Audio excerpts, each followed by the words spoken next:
Hello and welcome to the instruction video for Can You Survive the Japanese Invasion of the Philippines? So in this game, you are playing individual characters from a Filipino family. Ideally, there should be 4 people in each group, but you can have less than that, and they can play different. One person can play multiple characters if necessary.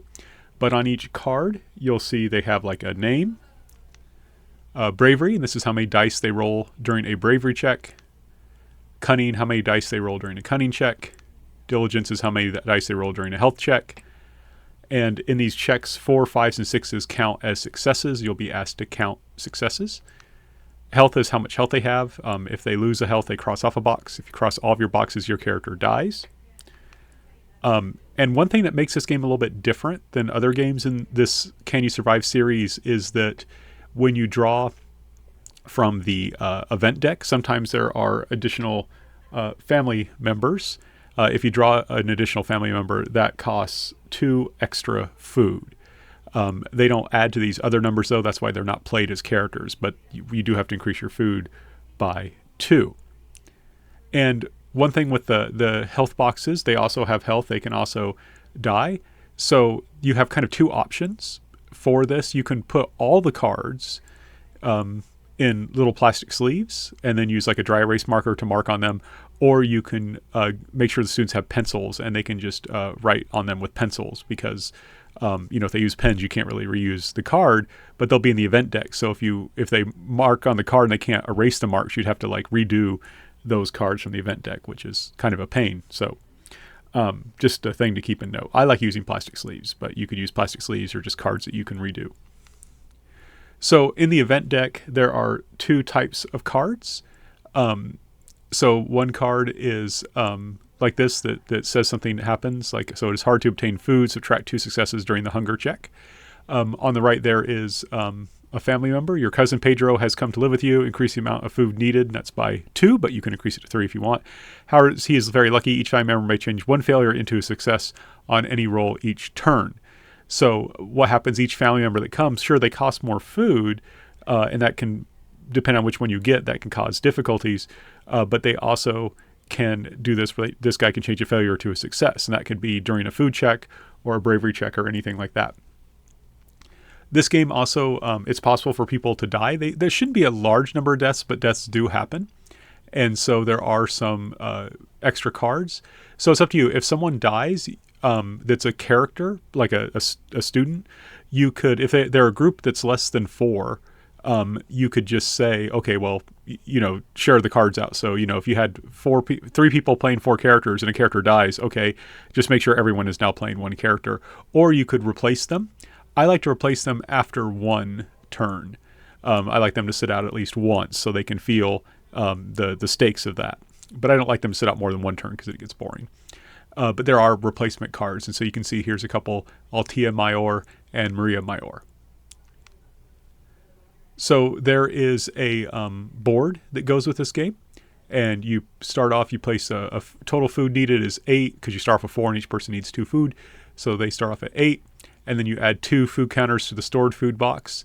If you want to make it harder, you could have 1 or none. There are no honor cards yet. And there are no Bayanihan cards yet. And you gain honor by by answering questions correctly. You gain Bayanihan by succeeding in various events. And Bayanihan is a Filipino word that means something like togetherness. And if you were to go to the Philippines in like school, in a textbook, they might have a picture like this, which is a group of men moving a nipa hut. And that's kind of the symbol of Bayanihan, this idea of togetherness, that when someone needs you, you come together as a community to help them. So you want Bayanihan counters. It means that the community has greater solidarity. This is a game that takes a lot of dice, so you may want to use a dice roller app if you don't have a large number, but at least 15 six-sided dice for each group. Everyone should roll their... This game requires a lot of dice. At least 15 six-sided dice for each group would be good, and you can use a dice roller app if you need to. It's important to stress that everyone should roll their dice at the same time, because otherwise it's just going to take forever. And then it helps to place them on a board, and it will go more quickly that way if people do this. And it's good just to keep moving. You kind of can explain to students, if they don't listen, you just keep moving, and eventually they will catch up and realize, oh, we can't play around. We need to just actually roll the dice. Students will be asked a question, and they get an honor point if they get it right. And you can take out my questions and add new ones or just get rid of it. Honor basically allows you to make up for food that you are missing. So you can take it out, and it just makes it more fatal if you want.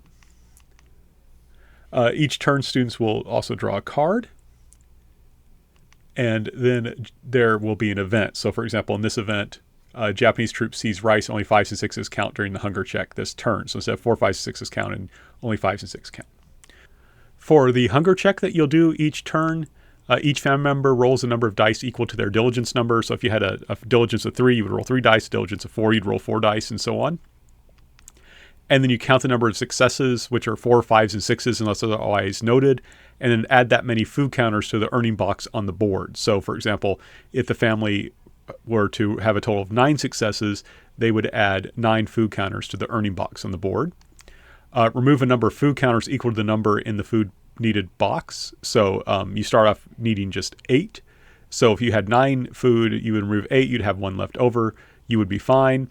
And you would move that 1 left over into the stored food box. Now, if you do not have enough food, like let's say that you had drawn Pedro and you now need 10 food, but you only have 9, but you answered a question correctly on the review question, you could spend that honor point you had earned to obtain food from other people. And the idea is that even though people will give you food, eventually at a certain point they'll say, hey, look, I've been giving you a lot of food. I can't help you right now. So that's why they're still have that kind of limit. And 1 honor counter purchases 1 food. Now, if you're still lacking food after spending honor, one of your family members loses a health. Determine who loses the health, roll on the random table on your board. Do this for each missing food. Now, the random table does go up to like 8. If you don't have 8-sided dice, you can just stop at 6. But you do this for each missing food. So like, let's say we had bad luck and we only had 6 successes, but we need 10 food. We would have to roll 4 times on that chart. You would mark off for each person who loses that. And if anyone dies, they should let the instructor know. You make a note of that, and I would have them sit out 1 hunger check and then give them a new character. Now, if you have like a group of 3, you could just have them split out the cards, and then you would decide whether or not to give them a new card. If they're having an easy time, I would not give them a new card. If things are tough, I'd give them a new card. So you also will have like I said, there's an event like the one mentioned previously where Japanese guerrillas make it so or Japanese invasion makes it so you only 5s and 6s count for successes. That happens sometimes. But there's also events where the students have to make a choice. So, for example, a crew from an American submarine tries to gain intelligence and was shipwrecked.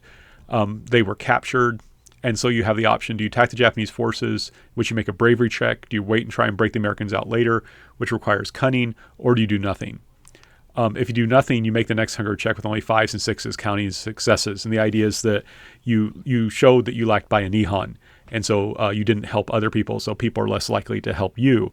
And your goal is to raise your by a Nihon level. So then the students would make a check using the characteristic they chose. So, for example, if they chose bravery, they would roll bravery. If they chose cunning, they would choose cunning. And the point is, though, the group has to make the same decision. So that you can't have some people do bravery and some people do cunning. They have to do one or the other.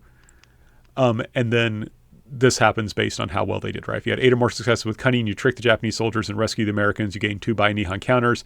If you use bravery, you attack and defeat the Japanese soldiers, gain 2 by Nihon counters, right? But there's a chance. So, for example, a random family member may be wounded and lose 1 health, and so on and so forth. So you just have different results based on how well they roll.